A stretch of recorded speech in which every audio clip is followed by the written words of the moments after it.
उन्हीं जी चंगा ब लफ्ज़ ॻाल्हाया भगत साहब तो साईं जन जे मुख में भी आशीर्वाद निकती। ठीक है, जेकॾहिं तू सेवा में कारण जो ख्याल न कयो आहे, अज खां बाद तुझे जीवन में कदे कोई दाग लगंदो ही न, तू सदाई वधंदो रहंदे, खुश रहंदे, सदाई तुझो शान है गुण। उहा आशीर्वाद भगत साहब जी मिली जो असां ॾिसंदासीं। जेके भी इंसान आहिनि कॾहिं कंहिं ते आंगुर खणी सघंदा आहियूं, कंहिंजो गुण कंहिंजो अवगुण ॿुधाईंदा आहियूं, पर जॾहिं भगत साहब जो लफ़्ज़ ईंदो आहे त हर को गुण ई ॿुधाईंदो आहे, जे अवगुण ते कोई कोन ॻाल्हाईंदो। छाकाणि उनखे आशीर्वाद ई उहा मिली, बसि तुंहिंजे जीवन में कोई दाग हूंदो ई न, तुंहिंजा सदाई गुण हूंदा, तूं चङाई हूंदे। हिकु लफ़्ज़ उनजे जीवन बदिलाए छॾियो। ऐं असां जीअं सत्संग समारोह कयोसीं, ॿुधाए पियो नंढड़ो हुयो त भगत साहब असांजे घर में आया त मां सुम्हियो पियो ऐं सुम्हियो पियो त मुंहिंजी ॾाॾी चयो भगत साहब खे, चयो मां नंढड़ो हूंदो हुउमि उबतो सुम्हंदो हुउमि, ऊंधो थी सुम्हियो पियो हूंदो। चयो छा आहे त भई साईं आसीस करो से ॿार सिधो सुम्हंदो न आहे, सदाई ऊंधो सुम्हियो पियो हूंदो आहे, इन करे तव्हां आसीस करो को सिधो थी करे सुम्हे। चइबो भगत साहब खिलिया, चए ठीकु आहे, जेकॾहिं ऊंधो सुम्हियो पिया थी ऊंधो थी करे सुम्हंदो त हिनखे कॾहिं बीमारी न लॻंदी, कॾहिं दुख न थींदो, सदाई ख़ुशि हूंदो। हुनजो तक़रीबन मां ॼण 75-80 साल उमिरि आहे, मूंसां जॾहिं मिलियो चयो 70 साल उमिरि सुञाणी आहिनि, चयो 70 साल उमिरि आहे त मूंखे अॼु ताईं आदत आहे त मां ऊंधो थी सुम्हंदो आहियां, पर अॼु ताईं ज़िंदगीअ मां कॾहिं हिकु गोरी न खाधी आहे, मां कॾहिं बीमार थियो ई न, सदाई मां ख़ुशि हूंदो आहियां, सदाई बहितर।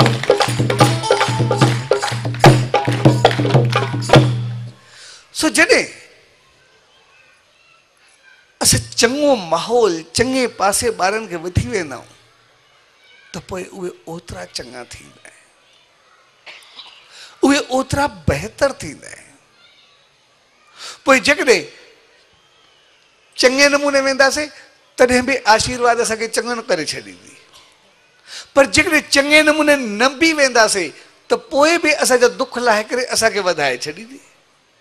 जे भगत साहब शेवा जे भाव सां काठियूं खणी आयो, शेवा करणु आयो,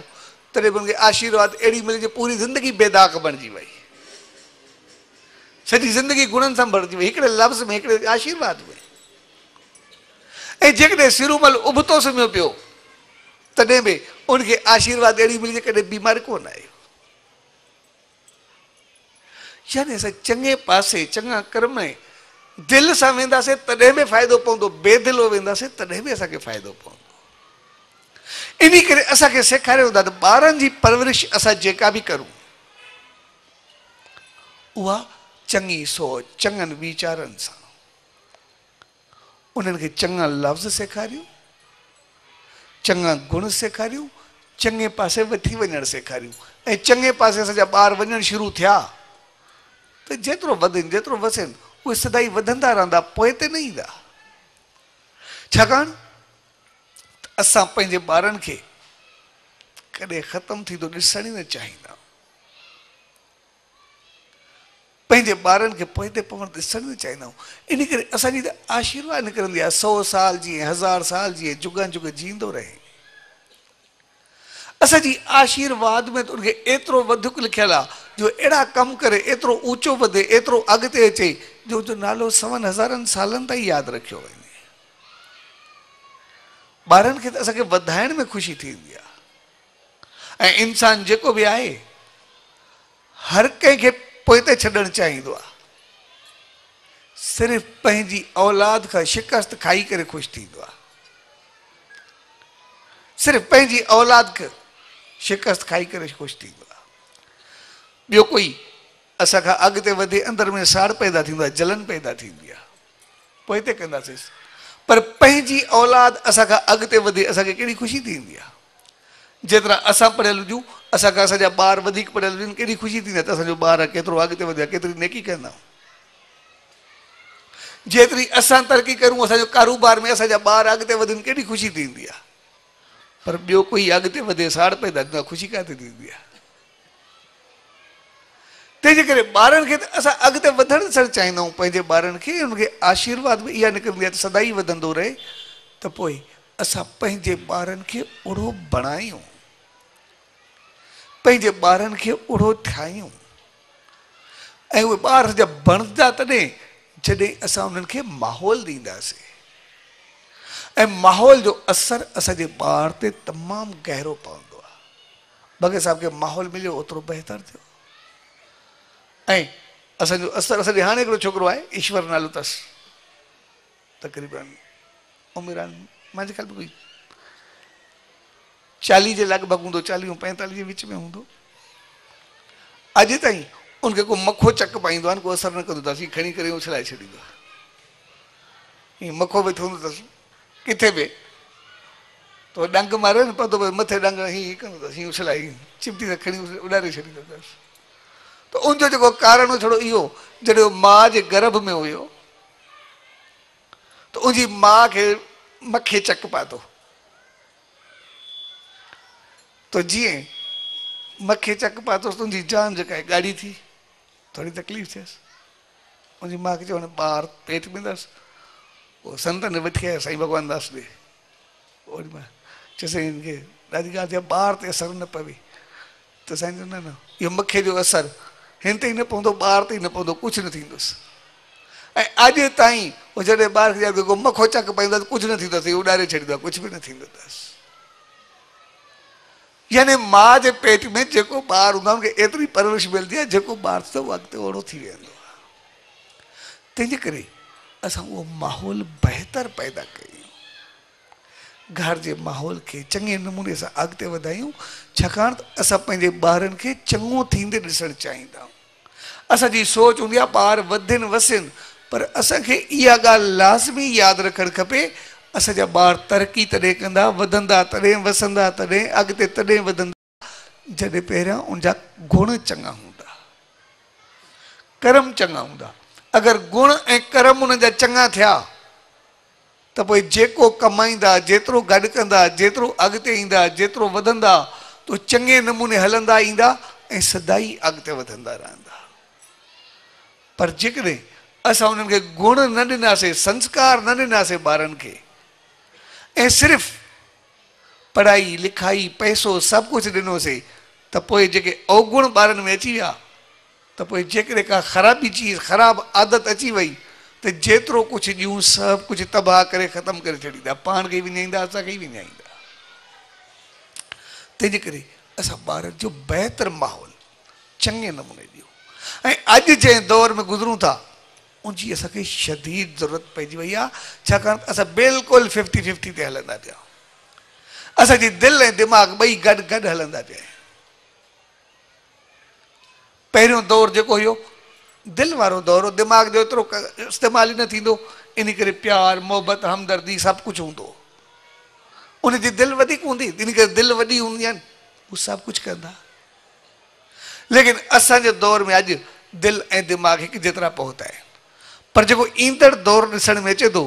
उहो कुझु दिमाग़ तरफ़ ज़्यादा वधे थो जॾहिं छड़ो दिमाग़ वधियो त पोइ ॾुखियो थी वेंदो। इन करे असां दिमाग़ खे बहितर करूं ऐं दिमाग़ खे बहितर करण जो हिकिड़ो ई तरीक़ो आहे पंहिंजी ज़बान खे बहितर करूं ॿियो चङे पासे वञूं बसि ॿ ॻाल्हियूं असां ॾेई वियासीं ॿारनि खे असां घणो कुझु ॾेई वियासीं चङे पासे वञणु सेखारींदासीं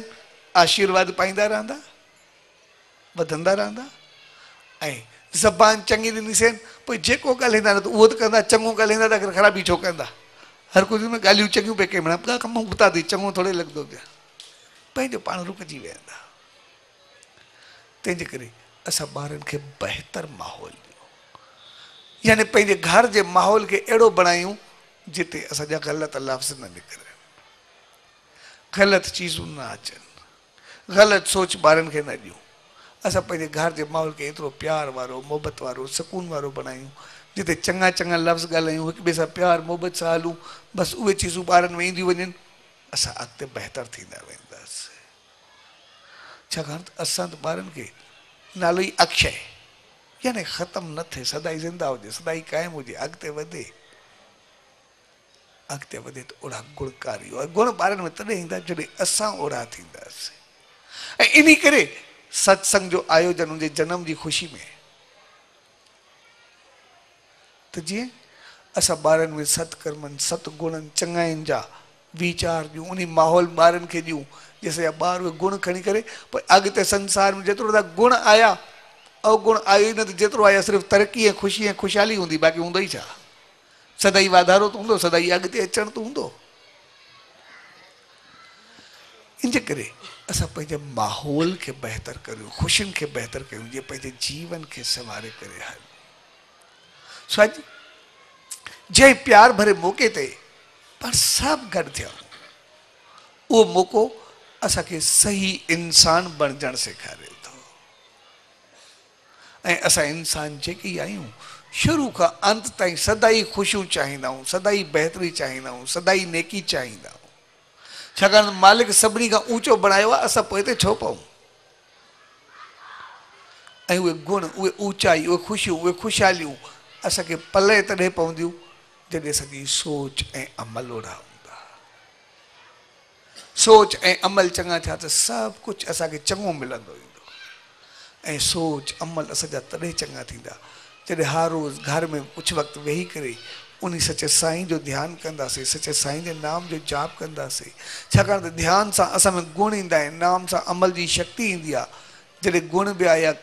अमल बि आया त पोइ क़दम क़दम खणंदा असां अॻिते वधंदा आहियूं ऐं पोइ पंहिंजे जीवन खे एतिरो बहितर बणाईंदा आहियूं जो पाण त ख़ुशि रहंदा आहियूं ख़ुशी सां वेंदे सभिनी खे ख़ुशियूं ॾींदा रहंदा सो अॼु जे प्यार भरे मौक़े ते पर सभु गॾु थिया उन शुभ अवसर ते उन सचे सतगुरुदार उन ईश्वरदार उन मालिकदार उन प्रभु परमात्मादार इहा ई इल्तिजा अरदास ऐं वेनती त प्यारे अक्षय सां गॾु मालिक चल सभिनी ॿारनि खे एतिरो चङो एतिरो बहितर करे जो गुणनि सां पंहिंजे जीवन खे अॻिते वधाए ज़िंदगी भर जी नेकी चङाई ऐं सत्कर्म ऐं ख़ुशहाली पाईंदा रहे ऐं उन मौक़े ते उन मालिक दर इहा ई अरदास त पाण सभिनी खे अहिड़ी सुमत ऐं रहमत बख़्शे जो असां पंहिंजो माहौल अहिड़ो बहितर पैदा कयूं जीअं असां ॿारनि खे सही गुण सही संस्कार ऐं सही माहौल ॾेई सघूं जॾहिं असां में गुण आया त पोइ ॿार त ॾिसी करे पंहिंजो पाण वधंदा तंहिंजे करे ही जेके सत्संग या जेके रीतू रस्मूं जेके बि हूंदियूं आहिनि ॾेखार बियूं ॿारनि जे लाइ नी पर हूंदियूं पंहिंजे लाइ नी छाकाणि जहिड़ो माहौल पैदा कंदासीं ओड़ा त असांजा ॿार थींदा जहिड़ो उन्हनि खे माहौल ॾींदासीं अॻिते असांजा ॿार ओड़ा थींदा सो अॼु हिन शुभ घड़ियुनि में परम प्यारे भजनदास दलीप कुमार मूलचंदानी परिवार ऐं तव्हां सभिनी भाउरनि भेनरुनि ऐं सॼी संगत खे अक्षय जे जन्म जी ख़ुशी में पूज्य डेवरी साहब संत सतराम धाम राड़की साहब जी तरफ़ां अक्षय के आशीर्वाद सां गॾु तव्हां सभिनी खे वाधायूं वाधायूं वाधायूं सचो सतराम सचो सतराम सचो